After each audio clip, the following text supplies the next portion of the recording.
প্রিয় দর্শক, আসসালামু আলাইকুম। আমার মাথার উপরের এই ভিডিওটি দেখুন। ভিডিওটি ভালো লাগলে শেয়ার করুন, লাইক দিন এবং কমেন্ট করে আপনার মতামত জানান। সাবেক প্রধানমন্ত্রী ও বিএনপি চেয়ারপারসন বেগম খালেদা জিয়ার চিকিৎসায় পরামর্শ দিতে চীনের 4 সদস্যের একটি বিশেষজ্ঞ চিকিৎসক বাংলাদেশে এসেছেন। বুধবার রাত 10টা 10 মিনিটে রাজধানীর বসুন্ধরায় এভার কেয়ার হাসপাতালে পৌঁছান। হযরত শাহজালাল আন্তর্জাতিক বিমানবন্দরে প্রতিনিধি দলটি স্বাগত জানান সাবেক সচিব আব্দুল খালেক। বিমানবন্দর থেকে বিশেষ নিরাপত্তায় দলটিকে হাসপাতালে আনা হয়।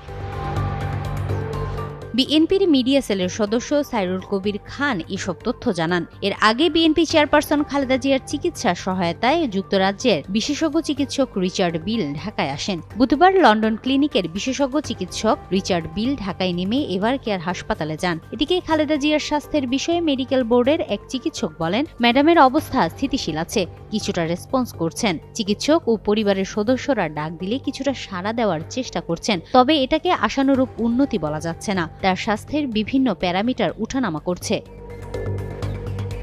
তিনি জানান, প্রতি রাতে ঘণ্টা দেড়েক বৈঠক করে বিএনপি চেয়ারপারসনের মেডিকেল বোর্ড, যেখানে দেশি বিদেশি অন্তত 1.5 ডজন চিকিৎসক যুক্ত হন। লন্ডন ক্লিনিকের বিখ্যাত চিকিৎসকরাও যুক্ত হন। তাদের অধীনে খালেদা জিয়া লন্ডনে মাসব্যাপী চিকিৎসা নিয়েছেন। ভার্চুয়ালি যুক্ত থাকেন ছেলে তারেক রহমান, ছেলের বউ doctor Zubaida Rahman. BNP chairperson Khaleda Zia গত 23 নভেম্বর এভার কেয়ার হাসপাতালে যান। সেদিন রাতে প্রাথমিক পরীক্ষা নিরীক্ষার পর তার চিকিৎসায় গঠিত মেডিকেল বোর্ডের পরামর্শে তাকে ভর্তি করা হয়। বর্তমানে তিনি সেখানে চিকিৎসাধীন আছেন। হিমাতুল জান্নাত, যুগান্তর নিউজ।